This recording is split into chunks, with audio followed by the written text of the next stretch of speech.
크리스마스 전날 밤 8마리의 술록이 끄는 썰매를 타고 하늘을 날며 전 세계 어린이들에게 선물을 나눠주는 빨간 옷에 하얀 수염에 뚱뚱하고 푸근한 할아버지. 어릴 적 누구나 오매불만 기다려봤을 산타클로스의 모습인데요. 아이들의 동심을 지켜주기도 하지만 반대로 동심 파괴의 대표적인 전설의 인물이죠. 하지만 사실 산타클로스는 실제 존재하는 인물의 이야기를 가공해 만들어졌다는 사실 혹시 알고 계셨나요? 오늘은 산타클로스라는 이름의 기원을 알려드립니다. 거리 곳곳에 형형색색의 조명과 트리가 꾸며지고 듣기만 해도 설레는 캐롤이 거리에 울려 퍼지면 한 해도 얼마 안 남았다는 걸 체감하게 해줍니다. 올해도 어김없이 찾아온 크리스마스, 아이들은 밀렸던 착한 일을 하며 산타클로스의 선물에 대한 기대가 가득이죠. 하지만 우원재는 말합니다. 산타 걱정 마, 울어도 돼. 사실 산타는 없거든. 산타클로스라는 이름은 미라, 지금의 터키 지역의 주교였던 성 니콜라스라는 실존 인물과 관련된 유럽의 설화에서 비롯됩니다. 니콜라스는 270년 소아시아의 리키아 지방에서 매우 유복한 집에서 태어난 사람이었습니다.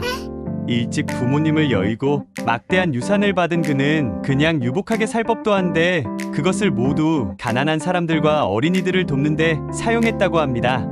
이후 기독교를 믿기 시작한 그는 당시 리키아 지방의 미라라는 곳에서 주교가 되는데 주교가 된 이후에도 사회 선교 활동을 더 활발히 하게 됐다고 합니다. 교구가 가난해 자신과 성직자들의 끼니를 거를지라도 가난한 자들에게 남몰래 선물을 주고 가는 활동들이 많았습니다.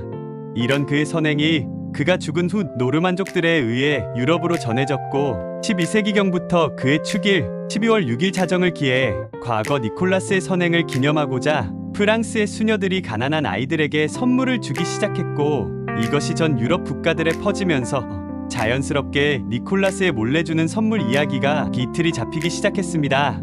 7세기경 네덜란드 이민자들이 성 니콜라스의 라틴어인 상투스 니콜라우스로 불렀고 이 발음이 네덜란드어로는 신테클로스로 불리우며 자연스럽게 영어식으로 변형되어 오늘날의 산타클로스로 불리게 되었습니다.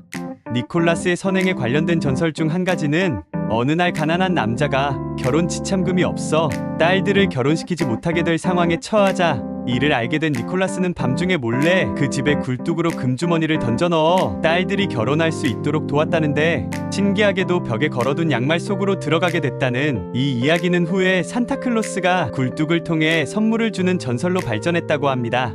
그리고 이런 산타클로스는 19세기경 크리스마스가 전 세계에 알려지면서 오늘날의 크리스마스 대표적인 인물로 자리잡게 되었죠. 하지만 우리가 알고 있던 산타클로스의 모습과는 다르게 원래 원조 산타클로스로 알려진 니콜라스는 사실 아주 마른 모습이었다고 하는데요. 니콜라스는 붉은 주교 복장을 하고 하얀 말을 타고 다니며 어린이들에게 선물을 나누어주는 모습으로 묘사되지만 19세기 후반 미국의 사파가인 토마스 나스트가 산타클로스를 둥글고 친근한 모습으로 그렸습니다. 1931년에는 코카콜라 광고에서 오늘날 우리가 아는 붉은 옷과 흰 수염에 친근한 노인의 모습으로 사용되며 이제 산타클로스는 단순히 기독교적 전통을 넘어서 선물, 기쁨, 나눔을 상징하는 세계적인 아이콘으로 자리 잡았습니다. 실존했던 성 니콜라스랑 약간은 다르게 현대의 산타클로스는 여러 문화적 요소와 전통이 결합되어 만들어진 상징적인 인물이지만 아이들에게 꿈과 희망을 주는 중요한 존재로 남아있는데요. 아이들과 즐거운 크리스마스 보내시면서 재밌는 산타에 관한 이야기를 들려주시는 건 어떨까요? 지금까지 틈새 정보통이었습니다.